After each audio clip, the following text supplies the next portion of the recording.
Hey y'all, it is Hope here at Crafty Hope and welcome. I am working in my little, this is not my little junk journal. This is a junk journal I made for one of my Crafty Hope prompts, I think. I'll put a link to where I made it, but when I got it made, my friend Nina suggested that I use it. She's doing a clean slate journal series, and that's why I'm using that hashtag clean slate journal. And every month, basically, you just play in this journal. There's no prompts or anything. It's about just going with what you want to play and how you want to play, and not having the pressure of the prompts or anything like that. And sometimes I really need that to just grab my journal and go for it. So I have been playing along, and that way I'm not just doing these prompted projects I've been doing for, I don't know, since forever. That this is just some playing. So you can see I flipped to a page. The page on the right is super delicate, and I've got some washi tape down the center of it to try to hold it together because it's very brittle. And so I knew I needed to go ahead and collage over the top of that. And as I like to do, because the two pages don't match a whole lot, it's kind of nice to bridge that gap and just put different collage papers down. So I'm using some acrylic matte medium and yeah, sticking things down with it. I think that I wanted to use that, especially with that first page that I put down, to make sure it was stuck really well to help stick that brittle page kind of together. So, and I think I stop here in just a second because my battery was going dead and I needed more acrylic matte medium in my little bottle. So, yeah. So I am back at it. And you can see I'm bridging that gap. I started with that large dictionary page I had watercolored or something. I don't even know what I used to make that botanical, but I don't know. I was like, I didn't want it as a focal. It was in my scrap box and not in my focal box. So I was like, yeah, it can just kind of be in the background.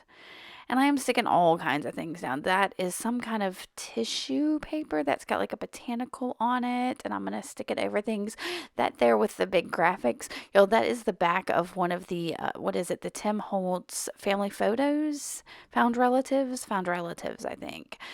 And it was too thick or something, so I peeled it apart, and that's like the back of it. And I thought that the graphic on it was great, so it went in the scrap box and is getting glued down. So like I said, this challenge is all about just kind of playing with your materials and using some of those things and not having to have a direction. I don't know what it was I was feeling. Apparently, I wanted some botanicals. So you see, I threw those kind of down in the background. I will end up adding more botanicals onto this, which is crazy. It's just not something I had planned on doing. So I think I've got a couple more pieces. I really wasn't liking that peak, the way that I had torn that tissue paper on that left side. I was feeling really good about what was going on the right side of this page. And y'all know I'm going to end up covering this all up. So it doesn't really matter because this is my base layer. It's one of those things I like. I know I'll end up doing stuff over the top of it, but I like the bits of collage that kind of peek through. So I always like to add some collage as one of my first layers. So starting to feel a little bit better about that peak there. It feels like I added one or two more things. I don't know what I'm doing here. Oh, I was sorting through my scrap bin looking for something. So this piece here, I think, lends to what comes next in this kind of. That piece there has some kind of watercolored something on it, and it's in like purples and pinks. So I decide to go ahead and add some like purpley pink tones in it. And I'm using, these are like gel crayon-y things. They're kind of like a gelato or something like that, but these are neon color ones. They're super cheap ones that I don't use very often. And I thought, okay, I want this kind of violet color. And there were two of those in like a purpley pink hue. So I decided to put those down and just kind of smear them out. Touch of color in the background. I don't know that you even see that in this, but it's just part of the process. The putting something down and then maybe covering it back up, maybe not. These are really, really, as you can tell, transparent. They're supposed to be neon, and they do have that pop of color. And I wish I could link to them for you, but they are something I found, I think, at the thrift store and have never seen anywhere else. I've done searches for them, can't find them. Just can't. These, however, are the Marabou art crayons, and so I just took that light violet one there. It's a little more opaque than the other ones I was putting down. And I was just enjoying the feel of putting these like super creamy crayons down and smearing them around. So, yep. And here's where I cover it all up. I've got some white gesso. This is a Liquitex Professionals gesso, and I'm putting it over the top and then brayering it. I love to brayer gesso. It gives so much texture to your whole thing. I don't know. When you put anything on top of it, you get this like speckly texture. I love it.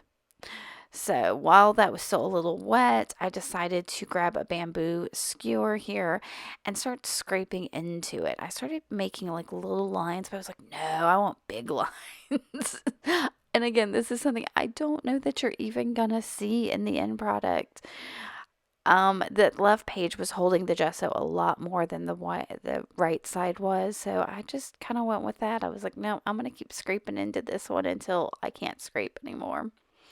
And now I'll dry it. I've gotten to this point.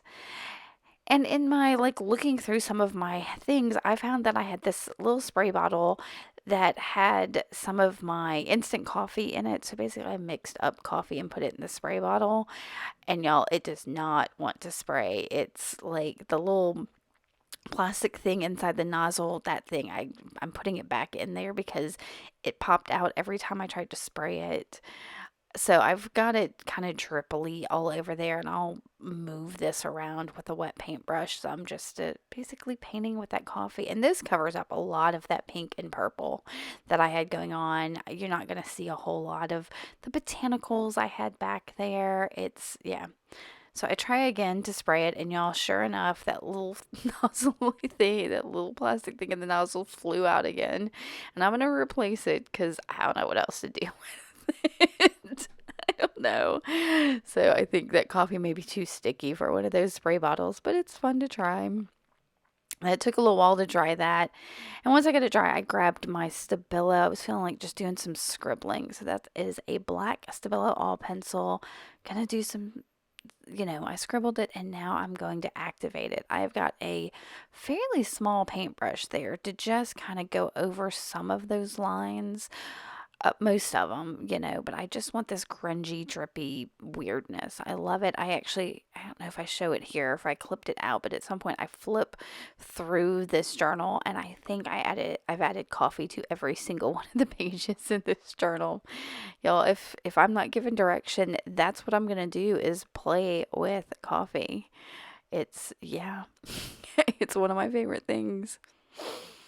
So that is going to be dry. And then I've got like doodling. I wasn't sure I wanted some mark making, but I didn't want it super obvious. So I grabbed this chunky pencil. It's a 1.3 millimeter, I think.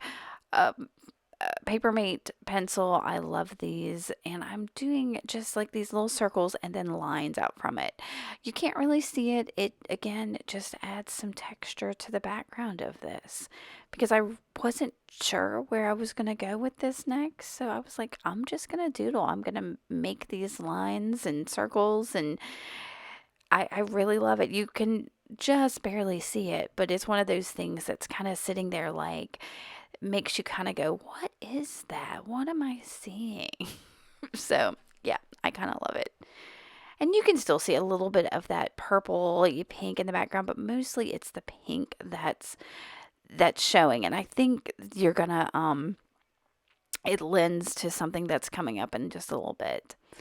So this was feeling awful dark, and I decided I needed some white on it. So I grab my Sharpie paint pen, decide to go ahead and doodle on some botanicals. I had taken the botanicals I had in there out, so I'm going to add them back. But drawing on top of that coffee, the white paint is definitely soaking into that coffee, and my white is getting kind of muddied and brown. So I'll end up going over this same doodle several times. I don't even know how many. In fact, yeah, you see there over on that bottom right, I got some of that white paint out, and I'm kind of almost painting with that with that pen. I'm dipping kind of back into the paint that came out when I primed it. And I'm trying to decide there. I could definitely, like in the viewfinder, I could see it really well, but from the angle I was sitting at, the white just felt very muddied. So I was like, well, I don't know. So I keep looking at it, and I'm like, well, let's go ahead and draw some more. I'm enjoying this. This is fun. So let's go for it. So I draw two more over on the right. And yeah, again, I'm going to go over it several times because the coffee that's on that page is just soaking up all my white. So I will keep at this until I am fairly satisfied. I'm basically treating it like that first layer is like a gesso or a primer, and then these other layers I try to get to go over it. And I don't know if you'll see it in the pictures at the end, but some of the paint in there kind of crackled inside because I think it was all those thick layers that made it kind of crackle a little bit. It was very interesting texture when you look really, really close. But like I said, I'm not positive that the picture shows it. I think when I was editing the pictures, I had zoomed in too far and could see that it was like, oh, look at that crackle. Weird. Okay. Whatever. Maybe something I play with another time.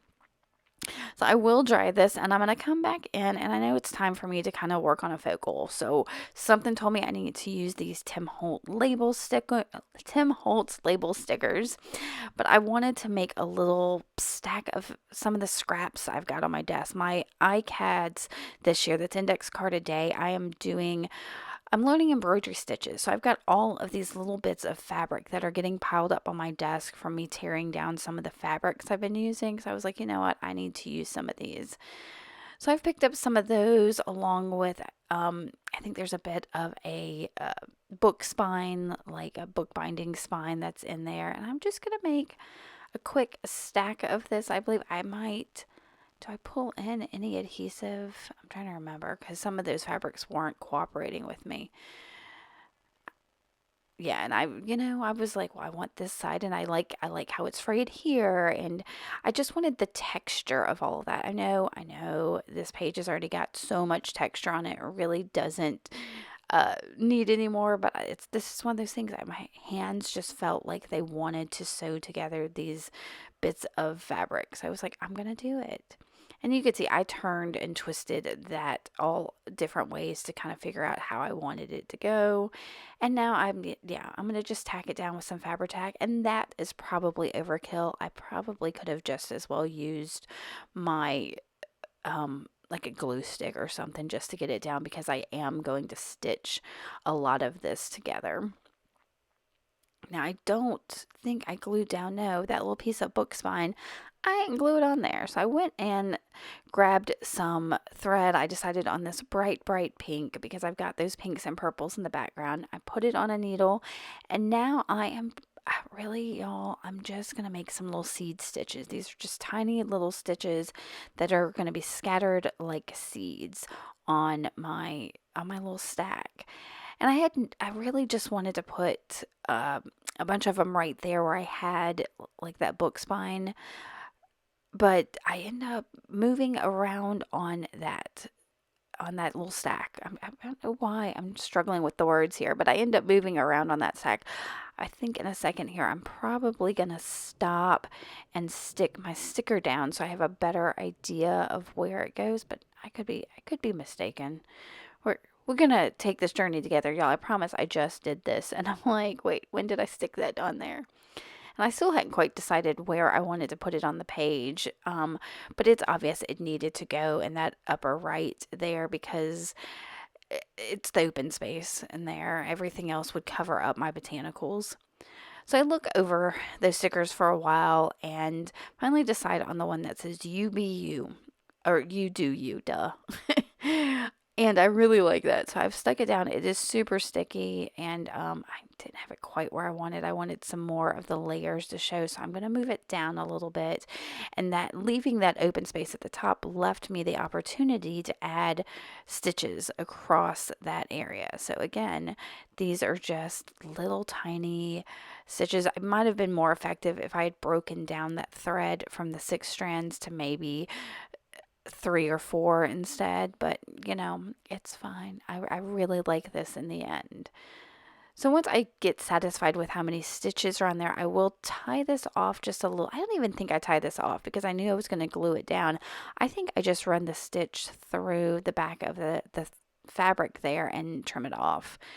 And I'll use my Fabri-Tac here when I get to that point to glue it down. And y'all, that is it for this page. The edges over there on that right side have turned up quite a bit, and that's because I use some of those thinner things, and that's still that very thin paper, so I'll have to fix that in July. I hope y'all get inspired by this, maybe play along with this clean slate challenge, or just pull out a junk journal and do something. Don't worry about prompts, don't worry about some of those other things. Just see what those itchy hands have you doing, because that's what I do when it comes to these. Just play. All right, guys, give me a thumbs up if you like this and hit that subscribe button if you haven't yet. I would really appreciate that. Let me know if you have any questions, and I will see y'all very soon. Thanks so much for coming by and watching. Oh my goodness, I completely forgot. I'm trying to end this, and I decided that because I had that black label on there, I needed some more dark black on here. So I grabbed my black Sharpie paint pen and primed it so some of it comes out, and I am adding splatter to this. Not a whole lot, just enough to get some of that black on that page because it needed it. Whew, that was close. I almost missed something. Okay, y'all, let me know if you have any questions. Again, I will see y'all very soon. I hope you enjoyed this. Thanks for watching. Bye.